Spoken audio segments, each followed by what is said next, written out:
Good morning everybody, and this is your SP 500 setups for today. So another up and down day, pretty much all over the place, and very difficult to trade those kind of days. So there is some structure here which we bounced off twice. You can see we've got sort of a tweezer bottom here.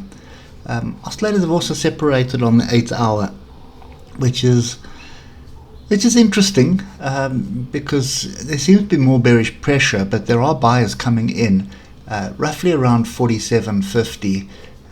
47.54 is the actual level that we're toying with, but I've just rounded that off. It is a round number, 47.50, and that seems to be where we're just gravitating to at the moment. So the minute you get down through the time frames, you're going to see yesterday's chaos. Big tail on to the upside, big rejection bar, and then a couple of rejection bars here on the downside this week so far and last week. So you can see on the 3 hour where I'm picking the level up. It's basically this fractal here. It's just so there's the fractal there. And that is 47.54.1. So 47.50 is kind of the one that we're trying to defend, as we suspected yesterday. But you know, we got this tweezer bottom almost here and inside bar double tail off here. So you know, that in my eyes is a half decent entry on the 3 hour for a long, but it would have stopped you out.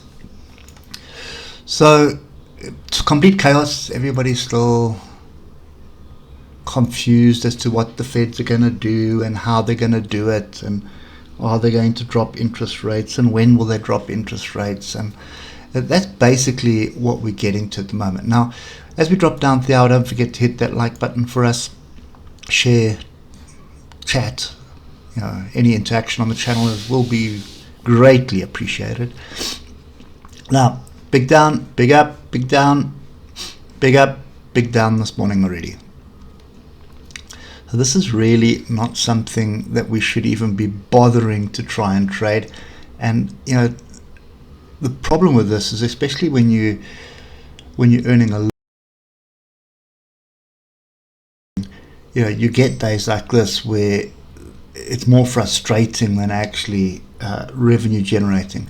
And you've got to learn that, you know, you are going to get these days, and you need to keep your wits about you and, you know, just stick to the rules. And if the rules aren't there, don't get in for the trade. So for me at the moment, upper level here is 47.81, down level is 47.50. So I'm just going to keep it at that. I'm actually just going to drop it a little bit. You can see that fractal there. That's where we'll pick it up, and that should be closer to 47.50, 47.51. That's close enough. And as long as we are not dropping below this fractal here at 47.38, I suspect we are either just going to muck around in this range, or, you know, this chaos from yesterday is brewing for a bigger move down. Now we do have a pin bar here off structure. This was a range bar on the structure which never really played out, but then we got this pin bar here. It's just so much price action here. There's diversions here as well, so I'm very reluctant to be jumping in short right now. I'd much rather be looking for longs right now, but I need to see the breaks before I even get involved in this. So today there is European CPI data midday, so we'll probably be mucking around until then. And then I think we've got retail sales in the US this afternoon. So that may be an indication to see, you know, what's happening. Are people spending? You know, will the Feds now be forced to make an interest rate cut? But they keep downplaying it, and that is exactly what you're seeing here. So my view is that quietly, don't bother with this. Even on the 15-minute, you can see it was pretty much a gap close trade below the the 150 EMA, then we got above it, but the moving averages were below it, so there would have been quite a few people that would have taken it along above here. They either trapped or they lost money, one of the two. So I'm kind of saying just be cautious, don't try second guess this at the moment.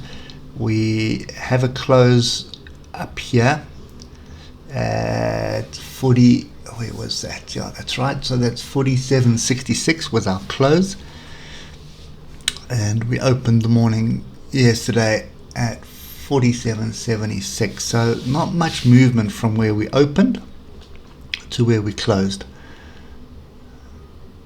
Do this, and if you just measure that, that's 100 point from where we opened to where we moved, so 0.21% move in the market.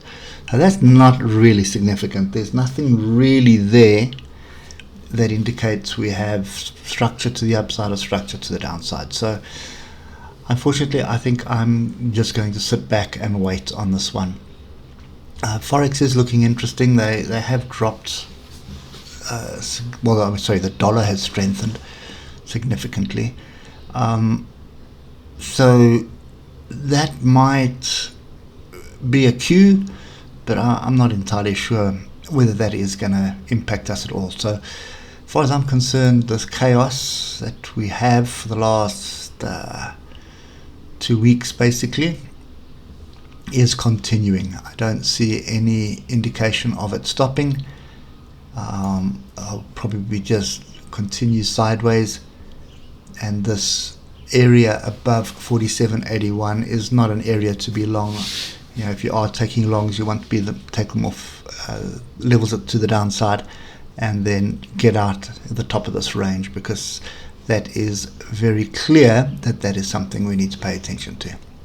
Okay, earnings season is continuing, and so far nothing shocking, nothing earth-shattering, nothing different, nothing really brewing there that's going to indicate anything. This is all just noise around the Feds at the moment. So anyway, as frustrating as it is, I think I will just sit quietly and wait for better structure before getting in on a trade. Hope that helps, and we'll catch up with you tomorrow morning. Cheers for now.